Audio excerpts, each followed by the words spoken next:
Kehidupan kita hanya karena kasih karunia Tuhan saja, amin Bapak Ibu. Bukan uang, bahkan bukan kesehatan kita, bukan segala hal yang kita kerjakan, tetapi hanya karena kasih karunia Tuhan. Dan biasanya di akhir tahun sebelum kita memasuki tahun yang baru, ada dua hal yang kita minta kepada Tuhan. Yaitu biasanya adalah penyertaan Tuhan dan juga perkenanan Tuhan. Jadi pada malam hari ini kita akan membahas penyertaan Tuhan dan perkenanan Tuhan. Mari kita buka kebenaran firman Allah di dalam Keluaran 33 ayatnya yang ke-12 sampai ke-23. Keluaran 33 ayatnya yang ke-12 sampai ayatnya yang ke-23. Apabila Bapak Ibu sudah mendapatkan kebenaran firman-Nya, katakan haleluya. Haleluya ya, dengan perikop Musa meminta penyertaan Tuhan di gurun. Dengan kasih Kristus saya undang kita semua bangkit berdiri. Kita menghormati kebenaran firman Allah dan kita membacakannya bersama-sama. Ya, jangan saling mendahului Bapak Ibu, dengan fokus yang penuh kita membaca sama-sama. Inilah firman Tuhan. 1, 2, 3. Lalu berkatalah Musa kepada Tuhan, memang engkau berfirman kepadaku, suruhlah bangsa ini berangkat, tetapi engkau tidak memberitahukan kepadaku siapa yang akan kau utus bersama-sama dengan aku.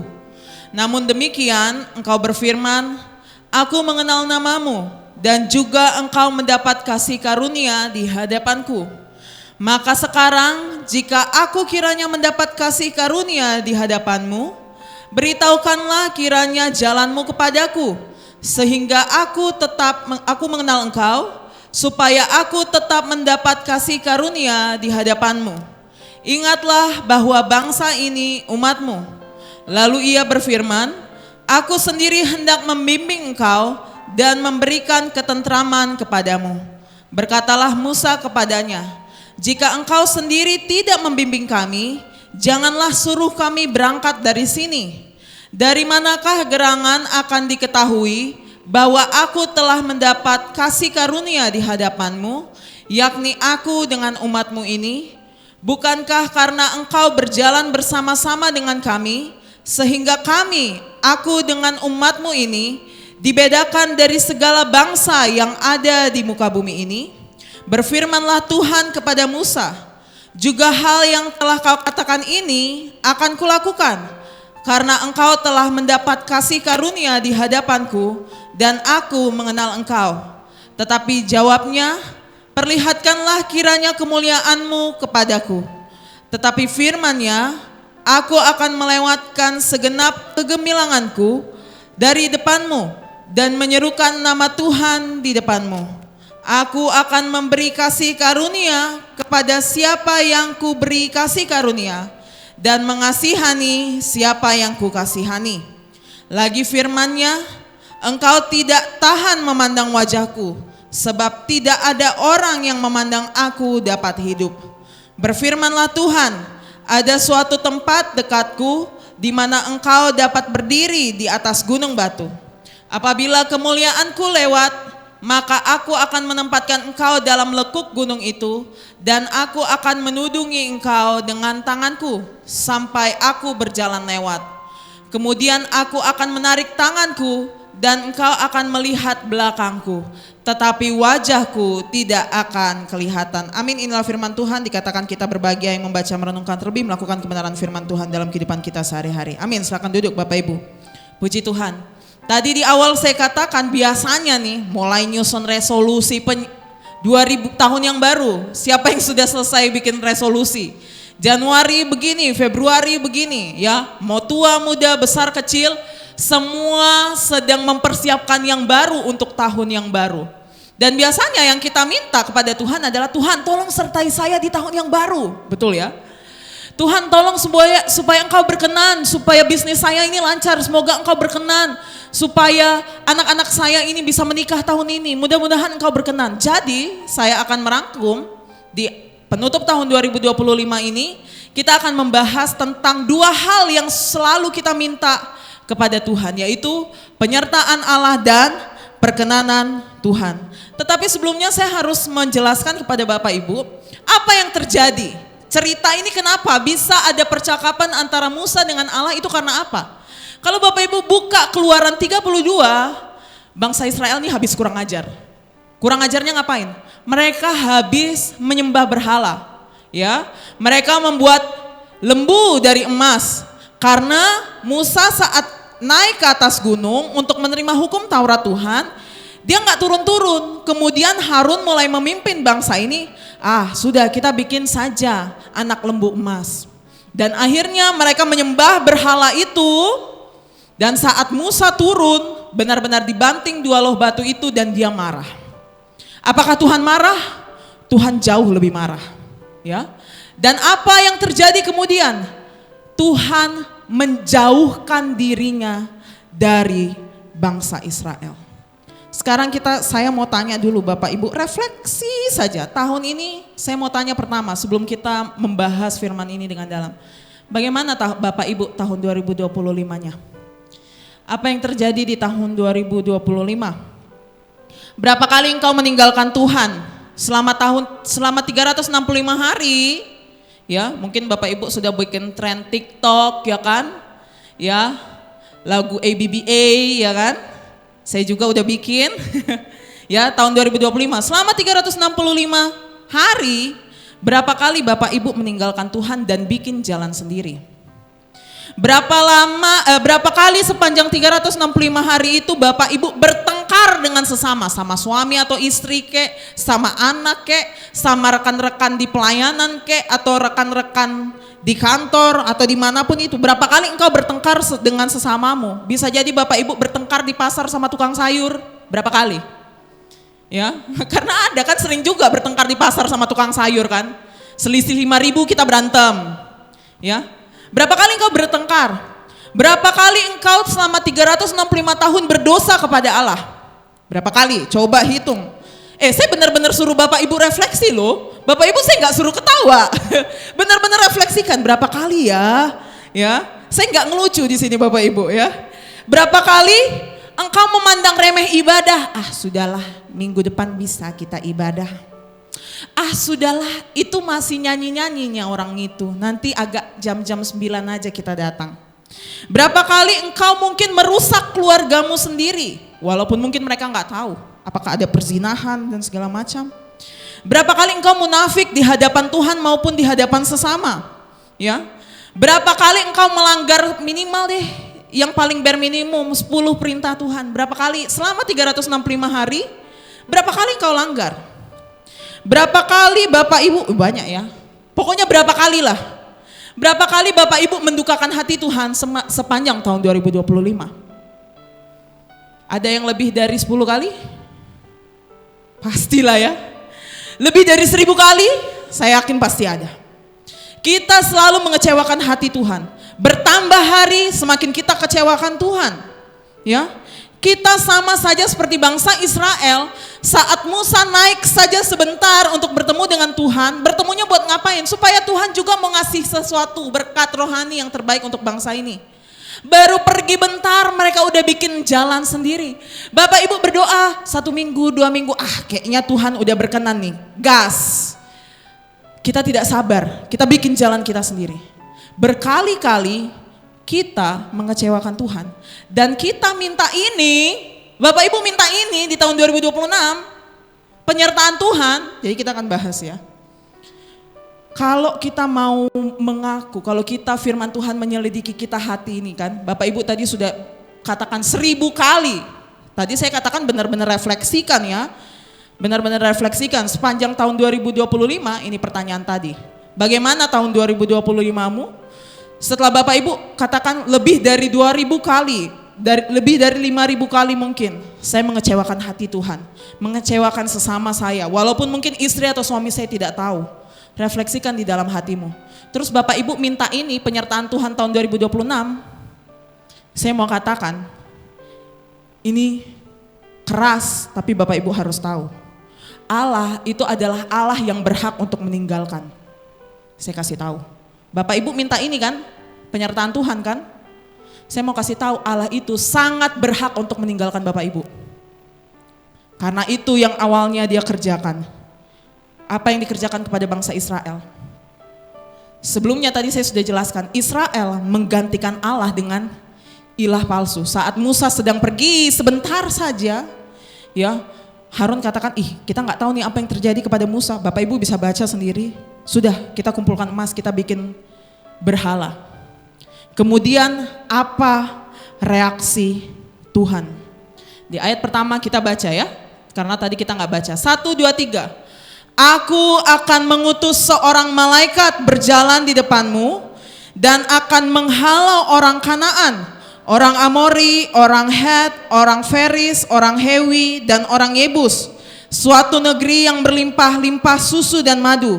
Sebab aku tidak akan berjalan di tengah-tengahmu karena engkau ini bangsa yang tegar tengkuk, supaya aku jangan membinasakan engkau di jalan. Tuhan marah, tetapi karena dia mengingat janjinya kepada Abraham, Ishak dan Yakub, oke, saya akan kirim malaikat, kalian jalan, kalian sampai ke tanah Kanaan, saya akan menghalau musuh-musuh kalian, tapi saya tidak akan berjalan di tengah-tengah kalian karena kalian ini bangsa yang tegar tengkuk, daripada kubinasakan kalian. Ini keras sekali. Saya mau nanya, Bapak Ibu sebenarnya mengerjakan hal yang sama kan yang dilakukan bangsa Israel? Bikin berhala sendiri, bikin jalan sendiri, tidak menghargai Tuhan. Saya mau katakan dia adalah Allah yang sangat berhak tidak menuntun Bapak Ibu di tahun yang baru. Mohon maaf agak keras. Tetapi inilah firman Allah. Dia sangat berhak untuk meninggalkan Bapak Ibu. Jangankan masuk 2026, 2025 pun mungkin seharusnya Bapak Ibu dibinasakan karena tingkah laku Bapak Ibu. Tetapi dia mengingat kasih karunia-Nya. Oke, saya akan utus malaikat supaya jalan sama-sama dengan kalian. Saya akan halau musuh-musuh kalian, kalian akan sampai di tanah Kanaan, tapi saya tidak akan jalan sama dengan kalian. Kalau enggak saya binasakan kalian. Karena Allah itu Allah yang sangat kudus. Dan bangsa Israel adalah bangsa yang tegar tengkuk. Ya. Kemudian kemarahan Allah seperti itu, ya. Mereka benar-benar berkabung, mereka lepaskan perhiasan-perhiasan mereka yang bekas mereka menyembah ilah yang palsu itu, ya. Bapak Ibu bisa baca sendiri. Kemudian kita lompat di ayat yang ke-7. Di sini Tuhan menjauhkan dirinya. Tadinya Tuhan itu menyertai di tengah-tengah bangsa itu, mereka baru keluar dari Mesir, mereka menyeberangi sungai, ya, Laut Teberau, mohon maaf maksud saya mereka menyeberangi Laut Teberau, Tuhan di tengah-tengah mereka. Tapi karena Tuhan murkanya, karena tingkah lakunya bangsa yang tegar tengkuk ini, Musa ngapain? 1, 2, 3. Sesudah itu Musa mengambil kemah dan membentangkannya di luar perkemahan, jauh dari perkemahan, dan menamainya kemah pertemuan. Setiap orang yang mencari Tuhan, keluarlah ia pergi ke kemah pertemuan yang di luar perkemahan. Apabila Musa keluar pergi ke kemah itu, bangunlah seluruh bangsa itu dan berdirilah mereka masing-masing di pintu kemahnya, dan mereka mengikuti Musa dengan matanya sampai ia masuk ke dalam kemah. Apabila Musa masuk ke dalam kemah itu, turunlah tiang awan dan berhenti di pintu kemah, dan berbicaralah Tuhan dengan Musa di sana. Setelah seluruh bangsa itu melihat bahwa tiang awan berhenti di pintu kemah, maka mereka bangun dan sujud menyembah masing-masing di pintu kemahnya. Bapak Ibu sekarang saya minta imajinasi. Saya nggak pakai AI untuk mengasih tahu Bapak Ibu kayak mana videonya. Jadi kemah pertemuan dulu belum ada dibangun tabernakel, mereka kan baru keluar dari Mesir, ya. Jadi Musa dia bangun kemah untuk Tuhan berdiam itu di luar pemukiman warga, ya. Inilah bahasa awamnya. Jadi dia bikin kemah pertemuan dengan Allah itu jauh-jauh dari pemukiman warga Israel. Ada pemisahan antara Allah dengan umatnya sendiri. Jadi hanya Musa yang keluar dari pemukiman, dan bangsa itu di bagian pemukiman mereka hanya ngeliatin aja. Setelah ada kehadiran Tuhan turun, ya, baru mereka sujud menyembah. Tapi jauh-jauh, kalau enggak mereka bisa binasa. Ada pemisahan, hanya Musa dan abdinya Yosua, yaitu nanti penerusnya, yang bisa ke situ. Jadi kalau mau ada orang yang beribadah kepada Tuhan, maksudnya Musa dan Yosua, mereka akan keluar memisahkan diri dari penduduk itu, dari bangsa itu, supaya masuk beribadah, bisa ada hubungan dengan Tuhan. Jadi ada pemisahan. Sebegitu murkanya Tuhan saat Israel membuat berhala mereka sendiri. Dan itu juga kan yang Bapak Ibu kerjakan. Apa berhala Bapak Ibu sekarang untuk memuaskan hawa nafsu? Bikin jalan sendiri. Makanya tadi pertanyaan reflektif, tahun 2025 Bapak Ibu gimana? 365 yang Tuhan karuniakan, apa yang Bapak Ibu isi di situ? Lebih dari ribuan kali kita menyakiti hati Tuhan. Dan Allah juga harusnya memisahkan diri dari kita. Ya. Jadi saya mau katakan, ya Bapak Ibu, bukankah Anda juga sering menggantikan Allah dengan berhalamu sendiri? Dan bukankah Allah sangat berhak memisahkan diri dari engkau? Ini cermin kita di akhir tahun ini Bapak Ibu, sebelum kita memasuki tahun yang baru. 2025 kita punya banyak anugerah, kita punya pemeliharaan Tuhan, kita punya pengampunan, kita punya kesempatan. Tapi tiap hari juga hatimu terus berpaling daripada Allah. Mencari rasa aman yang palsu, mencari pencapaian, menyembah ilah-ilah yang ada di dalam hatimu. Kau gila hormat, kau menyakiti suami, anak-anakmu atau istrimu. Engkau menyakiti hati Tuhan. Mungkin bahkan kalau Bapak Ibu buka resolusimu sekarang, apa yang kau tulis? Bisa jadi resolusimu sebenarnya mencerminkan berhalamu. Tahun depan 20M deposit misalnya.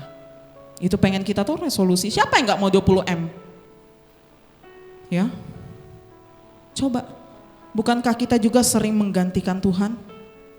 Jadi saya mau katakan, jika Allah memutuskan untuk tidak menyertaimu, tidak menyertai kita lagi, Dia justru sebenarnya benar dan adil. Kita tidak memiliki alasan untuk menuntut kehadiran Allah. Tuhan katanya ini. Coba cermin dulu, gayamu juga sama kayak Israel. Tuhan juga menjauhkan diri toh dari Israel. Tuhan katanya begini. Tuhan katanya begini, saya katakan gak ada alasan bagi kita untuk menuntut kehadiran Allah. Ya. Dan Musa mulai ngerti, Musa mulai gelisah.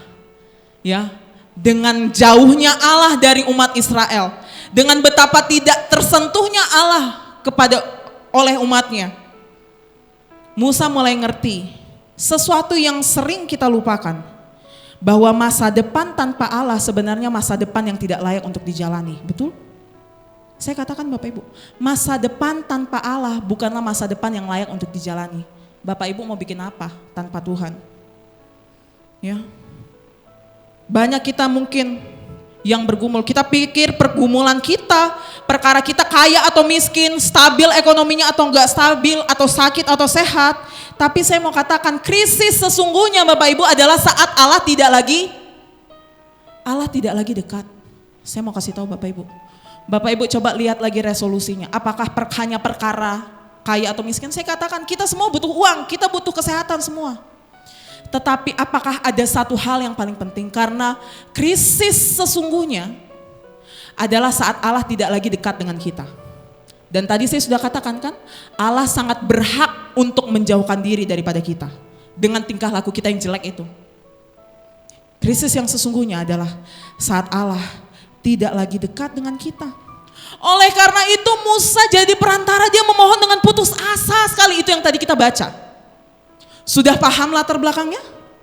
Bapak Ibu masih bersama-sama dengan saya? Jadi ada perantara, Musa ini mulai memohon dengan putus asa. Karena di bangsa itu hanya ada satu orang yang diperkenan Tuhan untuk bertemu Tuhan muka dengan muka, yaitu Musa itu sendiri. Apa isi doa syafaatnya? Kita ulang lagi supaya Bapak Ibu mengerti. Ya. Kita baca di ayat 12 sampai 13, kalau terlalu kekecilan Bapak Ibu bisa lihat Alkitab Bapak Ibu sendiri. Lalu berkatalah Musa kepada Tuhan, memang engkau berfirman kepadaku, suruhlah bangsa ini berangkat. Tetapi engkau tidak memberitahukan kepadaku siapa yang akan kau utus bersama-sama dengan aku. Namun demikian engkau berfirman, aku mengenal namamu. Dan juga saya boldin di situ, engkau mendapat kasih karunia di hadapanku. Maka sekarang jika aku kiranya mendapat kasih karunia di hadapanmu, beritahukanlah kiranya jalanmu kepadaku sehingga aku mengenal engkau supaya aku tetap mendapat kasih karunia di hadapanmu. Ingatlah bahwa bangsa ini umatmu. Tadi di ayat 1 kita sudah baca, Tuhan katakan saya akan mengirimkan malaikat kepadamu, kalian akan jalan ke tanah perjanjian, saya akan singkirkan musuh-musuhmu, tapi saya tidak akan berjalan dengan engkau, karena kalian itu bangsa yang tegar tengkuk, supaya jangan saya binasakan kalian di jalan. Kata Tuhan di ayat 1 kan, saya akan kirim malaikat kepadamu. Musa mulai bersyafaat, saya tahu Tuhan, engkau memang berfirman bahwa suruhlah bangsa itu pergi, tetapi engkau tidak kasih tahu siapa yang akan menemani, malaikat yang mana yang akan menemani. Musa mulai nanya kepastian kepada Tuhan bahwa Allah tetap memberkati mereka. Karena hanya Musa yang di sini dikatakan mendapatkan kasih karunia. Allah mengenal Musa secara pribadi dan dikatakan dia memberikan kasih karunia kepada Musa. Makanya saya katakan, Bapak Ibu, hanya 1, 2, 3 hanya kasih karunia bila kita diperkenan untuk bersekutu dengan Allah. Di bangsa yang jutaan yang sebanyak itu, hanya Musa yang diperkenan. Engkau mendapat kasih karunia, kata Tuhan kepada Musa.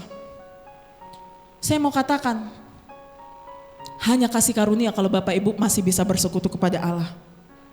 Amin. Hanya kasih karunia, katakan hanya kasih karunia. Saya masih bisa ada. Saya masih bisa berbicara kepada Allah. Hanya karena kasih karunia. Sebagaimana yang dialami oleh Musa. Kasih karunia. Bukan karena kehebatan Musa. Bukan karena Musa juga orang saleh, tidak. Hanya Musa yang mendapat kasih karunia. Kalau gitu sekarang kita di tahun 2025 yang mau masuk tahun 2026 ini. Bagaimana kita bisa tahu kalau kita dapat kasih karunia? Ya, apa pertanyaannya sekarang, bagaimana kita bisa mengetahui bahwa kita mendapat kasih karunia Allah sebagaimana yang dialami oleh Musa? Ya. Supaya kita bisa meminta pertolongan Tuhan. Bagaimana kita bisa tahu? Kita baca 1, 2, 3. Berkatalah Musa kepadanya, jika engkau sendiri tidak membimbing kami, janganlah suruh kami berangkat dari sini. Dari manakah gerangan akan diketahui bahwa aku telah mendapat kasih karunia di hadapanmu, yakni aku dengan umatmu ini? Bukankah karena engkau berjalan bersama-sama dengan kami sehingga aku dengan umatmu ini dibedakan dari segala bangsa yang ada di muka bumi ini? Jadi jawabannya apa Bapak Ibu? Karena ada. Dari mana kita bisa tahu bahwa kita mendapatkan kasih karunia Allah? Dari doa Musa ini bahwa engkau berjalan bersama-sama dengan kami. Itulah kasih karunia yang sesungguhnya. Seringkali Bapak Ibu lebih fokus nyampe di tanah perjanjiannya dalam tanda kutip. Apa yang kurang coba dari ayat 1 tadi? Saya akan kirim malaikat untukmu, musuh-musuhmu akan saya halaukan, kalian akan masuk ke tanah perjanjian. Apa kurang enaknya itu? Kita kadang pikirnya tujuannya, kita nggak butuh penyertaan Tuhan. Tetapi Musa yang gelisah, dia tahu bahwa sesungguhnya, lihat ini, krisis yang sesungguhnya adalah saat Allah nggak lagi dekat. 2026 Bapak Ibu fokusnya yang penting saya kaya, yang penting saya sehat dan segala macam. Bapak Ibu tidak mengejar kehadiran Allah itu. Dan Musa katakan, jangan suruh kami pergi kalau bukan engkau yang menyertai kami. Padahal dia udah dikasih, ya udah kamu dikasih malaikat, kamu akan nyampe sana musuh-musuhmu itu. Kadang kita lebih fokus berkat daripada sang sumber berkatnya. Ya kan? Ya nggak Bapak Ibu? Kita lebih fokus, Tuhan saya mau punya keturunan. Ya kan? Tapi entah tingkah apa aja yang kita bikin. Ya. Kita tidak mengingini Allah. Nih. Padahal Tuhan katakan di dalam doa Musa dikatakan, dari manakah gerangan akan diketahui bahwa aku telah mendapat kasih karunia? Bukankah karena engkau berjalan bersama-sama dengan kami? Ya. Dan apa Tuhan jawab? Berfirmanlah Tuhan kepada Musa, juga hal yang telah kau katakan ini akan kulakukan karena engkau telah mendapat kasih karunia di hadapanku dan aku mengenal engkau. Berulang-ulang kali Tuhan mengucapkan engkau mendapat kasih karunia. Engkau mendapat kasih karunia. Kita masih bisa bersekutu dengan Allah, itu kasih karunia Bapak Ibu. Engkau masih bisa mengenal Allah, itu kasih karunia. Ya. Coba buka, saya tiba-tiba teringat Roma 9 ayat 15 sampai 16. Tolong multimedia dengan cepat. Roma 9 ayat 15 sampai 16. Ya. Kita baca bersama-sama Roma 9 ayat 15 sampai 16. Sebab ia berfirman kepada Musa, aku akan menaruh belas kasihan kepada siapa aku mau menaruh belas kasihan. Dan aku akan bermurah hati kepada siapa aku mau bermurah hati. Ayat 16. Jadi hal itu tidak tergantung pada kehendak orang atau usaha orang, tetapi kemurahan hati Allah. Dikutip lagi sama Rasul Paulus, cerita Keluaran 33 ini. Kembali ke PowerPoint. Semua hanya kasih karunia Allah. Jadi saya mau kasih tahu Bapak Ibu, kita baca sama-sama 1, 2, 3. Karunia, kasih karunia adalah apabila Allah beserta dengan kita. Bukan perkara 5 miliar, 10 miliar atau anakmu sampai 10, bukan. Tapi kasih karunia Allah. Ya, Bapak Ibu kok jadi banyak ketawa malam ini? Saya lagi nggak ngelucu jujur Bapak Ibu ya. Ya, kasih karunia saja bila Allah masih beserta dengan kita. Betapa sering kita menjalani hari-hari kita dengan rencana, target, ambisi, namun hati kita jauh dari Tuhan. Kita ingin berkatnya tapi kita nggak mau sumber berkatnya. Ini versi tanah perjanjian kita Bapak Ibu. Ya. Tanpa hadirat Tuhan Bapak Ibu, dengar saya dengan kasih Kristus. Tanpa hadirat Tuhan, perjalanan kita yang tampak berhasil sekalipun adalah perjalanan yang kosong. Saya ulangi lagi ya, Bapak Ibu dengar saya dengan kasih Kristus. Tanpa kehadiran Allah, perjalananmu di tahun 2026, walaupun tampaknya berhasil, tampaknya kekayaanmu bertambah, tampaknya kamu makin makmur, tapi kalau tidak ada Tuhan di situ, itu adalah perjalanan yang sia-sia. Perjalanan yang kosong. Dan itulah yang diminta oleh Musa, kasih karunia. Bukankah kasih karunia itu dapat terlihat kalau engkau berjalan bersama-sama dengan kami? Musa tahu itu. Dan dia dengan kerendahan hati memohon kepada Allah. Itu kalau kita berbicara poin pertama tadi tentang apa?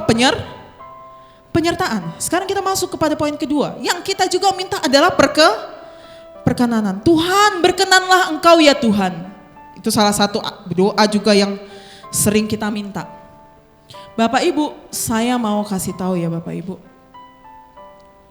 Kesalehan kita sekalipun tidak dapat menyuap kasih karunia Allah.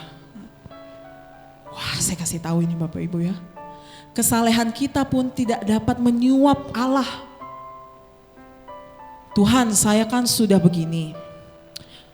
Berkenanlah ya Tuhan supaya bisnis saya lancar. Ya, Tuhan, saya kan sudah begini. Berkenanlah ya Tuhan supaya engkau begini. Ini lebih disingkapkan lagi dan lebih tegas lagi. Karena Musa yang mendapat kasih karunia, dia melanjutkan doanya begini. Doanya gak berhenti. Dia gak berhenti di penyertaan Tuhan. Dia juga minta perkenanan Tuhan. Apa isi doanya? Tetapi jawabnya, kata Musa, setelah Tuhan katakan, apa yang kamu minta akan saya kasih. Karena kamu mendapatkan kasih karunia, akan saya lakukan, Tuhan katakan. Terus dia meminta lagi lebih dan saya katakan ini puncak permintaan Musa. Apa permintaannya? perlihatkanlah kiranya kemuliaan-Mu kepadaku. Tapi apa jawaban Tuhan? Tetapi firman-Nya, aku akan melewatkan segenap kegemilanganku dari depan-Mu dan menyerukan nama Tuhan di depan-Mu. Aku akan memberi kasih karunia kepada siapa yang kuberi kasih karunia dan mengasihani siapa yang kukasihani. Yang tadi dikutip oleh Rasul Paulus. Lagi firman-Nya, engkau tidak tahan memandang wajahku sebab tidak ada orang yang memandang aku dapat hidup. Apa jawaban Tuhan dari doa puncak permintaan Musa ini? Tuhan maksudnya jawaban ini, Tuhan katakan oke, tapi ada batasannya. Itu kata Tuhan ya. Karena engkau tidak mungkin tahan memandang wajahku. Sebab tidak ada orang yang memandang aku dapat hidup. Musa yang sebegini salehnya kita kira kan. Minimal bisa deh lihat. Tapi saya mau katakan kesalehan kita pun tidak dapat menyuap kasih karunia dari Allah. Jadi Musa ini Bapak Ibu meminta bukan hanya penyertaan Tuhan, tetapi perkenanan untuk melihat Allah. Namun Allah menjawab dengan batas. Musa tidak dapat melihat wajahnya dan tetap hidup. Kemuliaan Allah terlalu kudus bagi manusia yang berdosa. Musa pun berdosa sehingga dia pun tidak bisa melihat kemuliaan dari Allah. Ini kebenaran yang pahit sekali Bapak Ibu. Kita tidak sanggup berdiri di hadapan kekudusan Allah. Kita nggak sanggup meminta perkenanan Tuhan. Kita tidak sanggup meminta kebaikan Tuhan dengan kekuatan kita sendiri. Oke, kita rindu, saya katakan di situ. Oke, kita rindu dekat dengan Allah, tetapi saya mau katakan kemampuan kita terbatas. Katakan kemampuan kita terbatas. Jadi jika Allah menyingkapkan kemuliaannya tanpa perantara, pasti kita akan binasa. Ya. Jadi, tetapi itu tidak menghentikan kasih karunia Allah kepada Musa. Dengar saya. Itu tidak menghentikan kasih karunia Allah kepada Musa. Karena tadi dikatakan berulang-ulang kali, engkau mendapatkan kasih karunia di hadapanku. Tuhan kasih cara. Nanti kamu berdiri di sini, kalau nanti aku lewat, kamu sembunyi di celah batu itu. Ya. Jadi kabar baiknya adalah Allah sendiri yang menyediakan jalan. Musa ditempatkan di celah gunung batu. Kemudian tangan Allah menudunginya, melindungi Musa saat kemuliaan Allah itu lewat. Cuman lewat Bapak Ibu, tetapi Musa itu harus dilindungi. Allah mengizinkan Musa melihat belakangnya doang. Tetapi itu adalah tanda belas kasih Allah yang melindungi manusia yang berdosa agar tetap hidup. Kurang lebih begitulah ilustrasinya. Pas ini yang orange yang melambangkan kemuliaan Tuhan lewat. Nah, Musanya tuh sembunyi. Waktu udah lewat dia hanya melihat belakangnya Allah. Tapi Tuhan sendiri yang memberi jalan. Kamu akan begini. Jadi saya mau katakan ternyata Musa yang sesaleh itu pun adalah perantara yang tidak sempurna. Dia pun tidak bisa mendapat perkenanan Tuhan secara full pada saat itu. Oleh karena itu dibutuhkan perantara yang sejati. Saya mau katakan Bapak Ibu, Keluaran 33 yang kita baca ini adalah suatu bayangan. Bayangan tentang satu pribadi yang lebih besar daripada Musa. Bayangan tentang di mana hari ketika Allah tidak menutupi dirinya sendiri, tetapi justru menyerahkan dirinya sepenuhnya. Kapan? Ini. Bapak Ibu baru Natalan toh? Saya ingatkan lagi. Peristiwa Musa tadi, saat dia meminta penyertaan Tuhan dan perkenanan Tuhan, itu diwujud nyatakan dalam satu pribadi ini. Sekarang cek lagi resolusi tahun 2026-mu. Apakah ada pribadi ini di sini? Hah? Saya mau katakan, Kita baca poin pertama, 1, 2, 3. Jika Musa disembunyikan agar tidak mati, Yesus tidak disembunyikan supaya kita hidup. Jika Musa ditutupi tangan Allah, Yesus dibiarkan tanpa perlindungan sampai mati. Jika Musa hanya melihat belakangnya Allah, Yesus adalah wajah Allah yang dinyatakan kepada manusia. Semua ini menunjuk kepada Kristus, Bapak Ibu. Di dalam Yesus tidak ada lagi kemuliaan yang membinasakan, tetapi hanya ada kemuliaan yang menyelamatkan. Di salib, kemuliaan Allah tampak dengan kerendahan hati Yesus. Karena apa? Kristus gak cuma lewat, kayak Allah ngelewatin Musa, cush gitu. Itu pun cuma ngelewat, mungkin kayak flash gitu ya. Kalau Bapak Ibu bisa bayangkan, flash itu apa? Superhero yang cepat itu, gitu aja. Tetapi dia harus dilindungi sedemikian rupa. Tetapi Kristus gak cuma lewat, dia lahir dulu Bapak Ibu. Pelan-pelan, bertahap. Kita mengenal sepenuhnya di dalam satu pribadi yang lahir, yang bertumbuh, yang mati dan yang bangkit dan yang naik ke sorga. Itu kita bisa lihat secara full. Jadi hadirat Allah yang seharusnya kita takuti karena dosa ini, menjadi hadirat Allah yang kita rindukan hanya karena anugerah. Dialah perantara yang sempurna. Kalau dianimasikan seperti ini, kita harusnya di sini, harusnya terpisah sebagaimana bangsa Israel, tenda-tendanya di mana, tenda Allah ada di mana. Ya, hanya Musa yang bisa ke sana. Hanya Musa yang bisa bertemu muka dengan muka, artinya bercengkrama. Sekarang sudah ada perantara yang sempurna. Karena Musa pun menjadi perantara bangsa Israel, dia pun belum sempurna. Inilah perantara yang sempurna. Oleh karena itu Bapak Ibu mungkin tanya, apa hubungannya dengan usaha saya?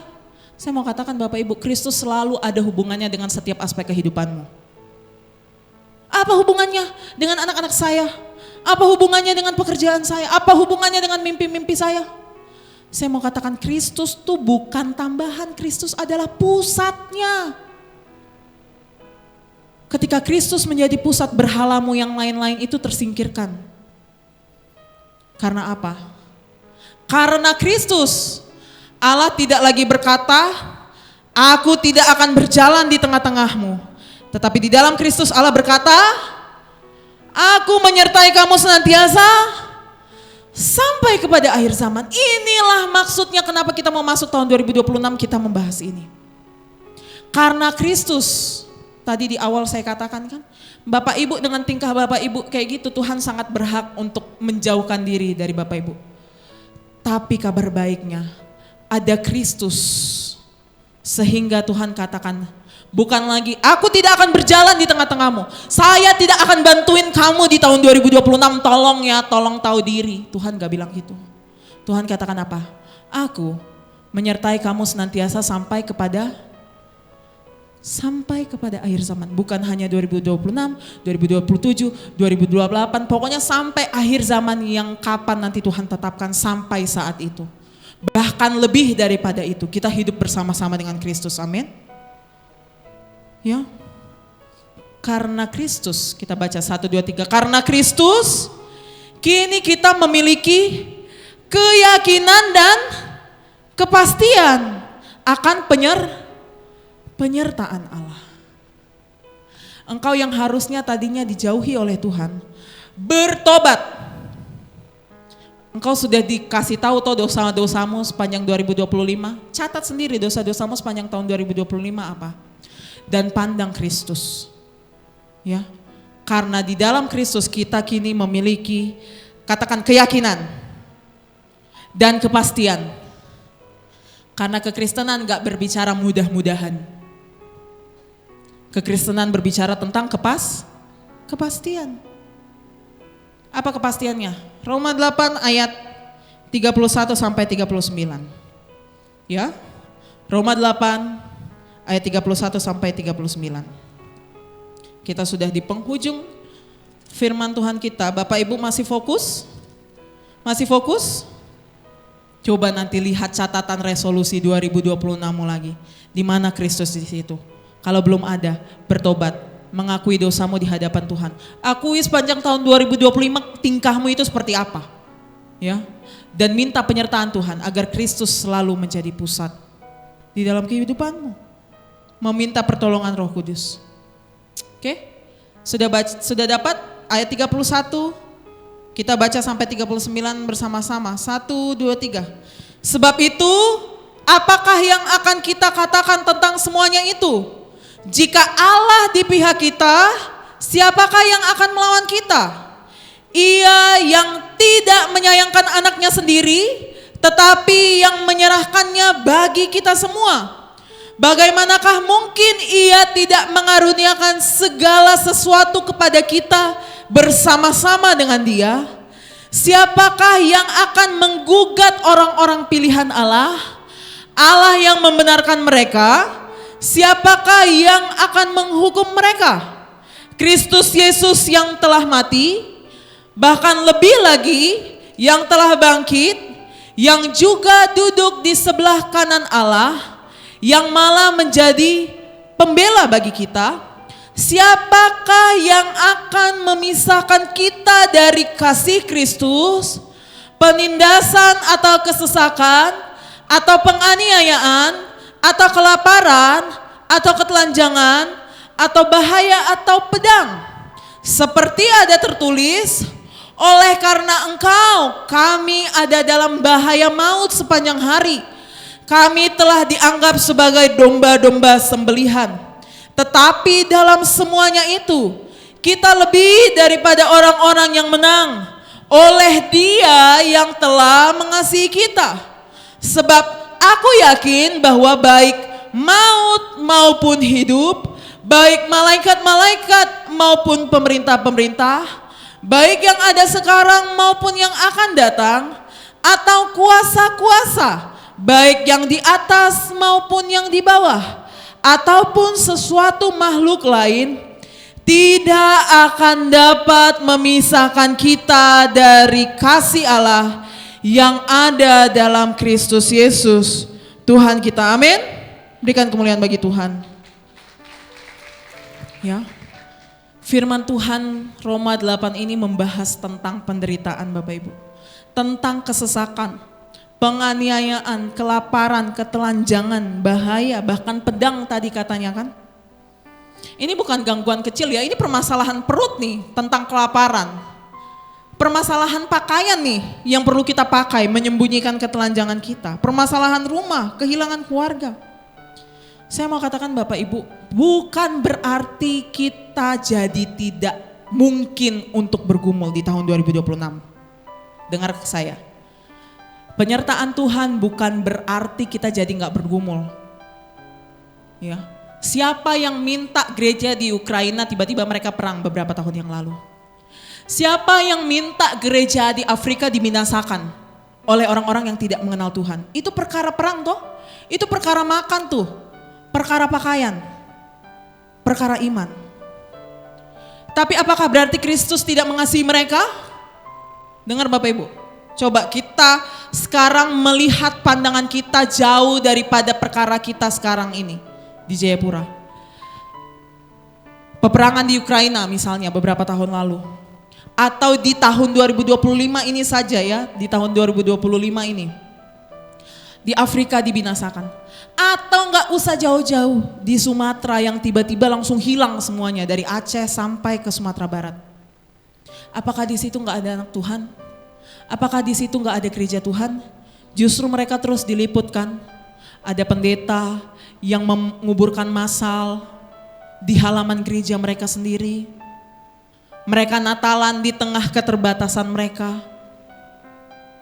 Bukan berarti kita jadi lepas dari pergumulan Tuhan, dari pergumulan kehidupan. Tetapi kita tahu pergumulan kita pun tidak akan menjauhkan kita dari kasih Tuhan. Amin. Karena apakah perang? Coba saya agak tertarik dengan ayat, agak berbanding terbalik. Coba di ayat, tolong multimedia. Ya. Di ayat 30 berapa tadi ya? 34. 32. Coba kita baca lagi. 32, kita baca 1, 2, 3. Ia yang tidak menyayangkan anaknya sendiri tetapi menyerahkannya bagi kita semua. Bagaimanakah mungkin ia tidak mengaruniakan segala sesuatu kepada kita bersama-sama dengan dia? Ini kan kalimat yang enak nih. Kalimat yang enak nih terakhir. Bagaimanakah mungkin ia tidak mengaruniakan segala sesuatu kepada kita? Enak tuh. Masa sih nggak mungkin Tuhan kasih saya 5 miliar? Kan bisa kita pakai ayat itu untuk ini. Masa sih Tuhan membiarkan saya begini? Tapi justru yang di list sama Rasul Paulus berikutnya justru adalah pergumulan. Ya kan? 35 langsung loncat. 35. Justru Rasul Paulus katakan siapakah yang akan memisahkan kita dari Kristus? Penindasan atau kesesakan atau penganiayaan atau kelaparan atau ketelanjangan atau bahaya atau pedang. Kenapa dia nggak bikin kesehatan, keamanan? Tetapi maksud Rasul Paulus di sini, kalaupun kita dianiaya, kalaupun kita bergumul, tidak ada satupun itu yang dapat memisahkan kita dari kasih Tuhan. 2026 kita berdoa, mudah-mudahan Tuhan memberkati kita, terus menuntun kita. Tetapi kita tahu, pergumulan pun yang Tuhan izinkan dalam kehidupan kita bukan berarti Tuhan tidak mengasihi kita. Karena Kristus pun menderita. Coba yang tidak menyayangkan anaknya sendiri. Ya, kembali lagi, yang tidak menyayangkan anaknya sendiri. Itu artinya apa? Kristus menderita di ayat 32. Di ayat 32. Ia yang tidak menyayangkan anaknya sendiri melainkan menyerahkan dirinya. Dengan ayat ini kira-kira berani gak Bapak Ibu katakan Bapak tidak mengasihi Yesus? Ada yang berani bilang begitu, Bapak tidak mengasihi Yesus? Tidak, Bapak begitu mengasihi Yesus. Oleh karena itu dia pun yang diserahkan, dia pun yang menderita, sedemikian dikasihi oleh Bapa. Engkau yang bergumul saat ini, percayalah engkau pun dikasihi oleh Allah. Tidak ada satupun pergumulanmu yang akan menjauhkan engkau dari kasih Allah. Karena tidak akan ada yang menentang kita. Jadi kembali ke PowerPoint ya. Jadi saya mau katakan pergumulan kita ada. Di tahun 2026 pergumulan kita mungkin ada. Tapi karena Kristus Allah menyertai kita. Allah Immanuel. Jadi Bapak Ibu melangkah ke tahun yang baru ini. Kita menyerahkan seluruh diri kita kepada tangan pengasihan Allah. Amin. Janji bahwa Tuhan menyertai kita sampai kepada akhir zaman. Bukan berarti membebaskan kita dari penderitaan. Tapi kita tahu bahwa Allah pasti menyertai kita. Menuntun kita, aku akan menyertai kamu senantiasa sampai kepada akhir zaman. Karena kita ini milik Kristus sekarang. Tidak ada satupun yang akan memisahkan kita dari Kristus. Jadi saya mau katakan, jika Allah di pihak kita, tidak ada satupun yang akan memisahkan kita dari kasih Tuhan. Karena Kristus yang harusnya tadinya kita terpisah, sebagaimana Israel terpisah dengan Allahnya sendiri, sampai Musa harus memohon kepada Tuhan. Tapi karena Kristus menjadi perantara kita, dia menjadi Allah yang diam di antara kita. Jadi kita dengan penuh keberanian sekarang berserah kepada Tuhan. Kita meminta pertolongan Tuhan. Tuhan tolong kami. Jadi Bapak Ibu sekarang dengan penuh keberanian bisa meminta penyertaan Tuhan. Bisa meminta perkenanan Tuhan karena siapa? Hanya karena Kristus saja. Karena Kristuslah Bapa jadi mendengar kita. Amin. Jadi jika Allah di pihak kita, saya mau katakan tidak ada satupun yang akan memisahkan kita dari kasih Tuhan. Sehingga kesimpulannya, udah kesimpulan dah, oke ya, udah mulai siap main petasan ya kan. Kesimpulannya apakah Bapak Ibu bisa membaca? Agak kecil ya. Coba apakah Bapak Ibu bisa baca? Saya geser dulu ini. Kita baca poin pertama, kita menutup tahun ini 1, 2, 3 dengan pengakuan yang jujur. Kita tidak layak tapi kita dikasihi. Kamu yang tahun 2025 tadi yang harusnya dijauhi oleh Tuhan, yang di awal saya katakan Tuhan sangat berhak untuk tidak beserta dengan engkau, tetapi ingat, akui di hadapan Tuhan. 1 Yohanes, jika engkau mengakui dosamu Dia adalah Allah yang setia dan adil dan mengampuni setiap segala dosa dan kesalahan. Sekarang di menutup tahun ini, nanti akan dibagikan juga ini ya, tata ibadah untuk ibadah keluarga. Di situ juga saya ada menuliskan renungan. Bapak Ibu nanti ibadah ya di rumah keluarga masing-masing ya. Di situ ada firman yang lain yang saya inikan juga untuk penutup tahun. Jadi Bapak Ibu jangan lupa di ibadah ini nanti setelah kita menutup firman kita, Bapak Ibu akui dosamu di hadapan Tuhan. Katakan, Tuhan, seharusnya Allah itu sangat berhak untuk meninggalkan saya. Karena saya begini. Saya tidak setia kepada istri, kepada suami saya. Saya berkhianat kepada Tuhan. Apapun itu dosa-dosamu di tahun 2025, saya mungkin gak tahu. Pasanganmu mungkin gak tahu, tapi Tuhan tahu. Amin. Akui itu di hadapan Tuhan. Akui bahwa Tuhan, saya tidak layak mendapatkan penyertaan Tuhan, tetapi ternyata kasih-Mu lebih besar. Ampuni saya Tuhan. Tolong sertai saya di tahun 2026. Amin. Akui dosamu di hadapan Tuhan. Makanya beberapa minggu yang lalu saya ingat saat WL-nya Afrizal kalau gak salah ada lagu, dosa kita besar tapi rahmatnya lebih. Ya, pengakuan yang jujur. Tuhan, saya tidak layak tetapi Engkau mengasihi saya. Kedua, 1, 2, 3, kita melangkah bukan dengan jaminan hidup yang mudah tetapi dengan janji yang jauh lebih kuat. Apa itu? Bahwa tidak ada apapun di dalam hidup, di dalam maut, di masa kini maupun di masa depan yang dapat memisahkan kita dari kasih Allah di dalam Kristus Yesus Tuhan kita. Itu pesan Rasul Paulus. Maupun di dalam maut, maupun di dalam hidup yang ada sekarang maupun yang akan datang, maupun di masa lalu, tidak ada yang dapat memisahkan kita dari kasih Tuhan. Dan poin yang terakhir, ketiga adalah penyertaan dan perkenanan. Ini yang Bapak Ibu minta tahu di tahun 2026. Tuhan tolong sertai saya, Tuhan tolong berkenan. Dua hal ini, penyertaan dan perkenanan itu dilimpahkan bukan karena kita hebat, tapi karena Kristus telah menang. Kasih Allah tidak bergantung pada kesetiaanmu di tahun 2025 ini, tetapi ada pada kesetiaan Kristus sampai mati. Maka kita melangkah ke tahun yang baru tanpa ketakutan. Ya. Jadi Bapak Ibu ada ayat juga di sini di 2 Timotius saya tuliskan bahwa walau kita tidak setia, Dia Allah yang setia. Dia tidak dapat menyangkal dirinya sendiri. Saya undang para pelayan maju ke depan. Ya. Jadi Bapak Ibu, kalau kita kembali lagi sebelum kita meninggalkan tahun 2025, kita mengaku dosa, setiap dosa di hadapan Tuhan. Ya. Karena janji-janji Allah ini hanya diberikan kepada orang yang menerima Kristus. Janji-janji ini hanya diberikan kepada orang yang mau bertobat, yang mau metanoia.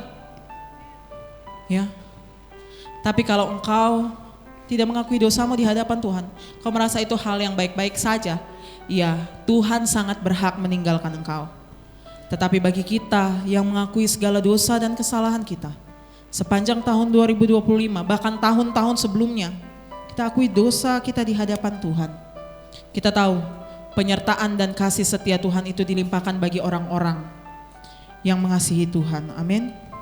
Ya. Jadi bukan karena kita hebat, bukan karena kita saleh, tapi karena Kristus yang setia pada kita. Kita akan bangkit berdiri, kita akan menyanyikan bahwa karena Kristus jalan kita kini diiringi oleh Tuhan. Amin. Kita akan nyanyikan, di jalanku diiringi oleh Yesus Tuhanku. Haleluya. Masing-masing pribadi di hadapan Allah, di hadapan kekudusan Allah, karena Dia hadir saat ini, akui bahwa 2025 harusnya kami dibinasakan Tuhan, tetapi karena kasih-Mu Engkau mengiringi kami saat ini. Haleluya.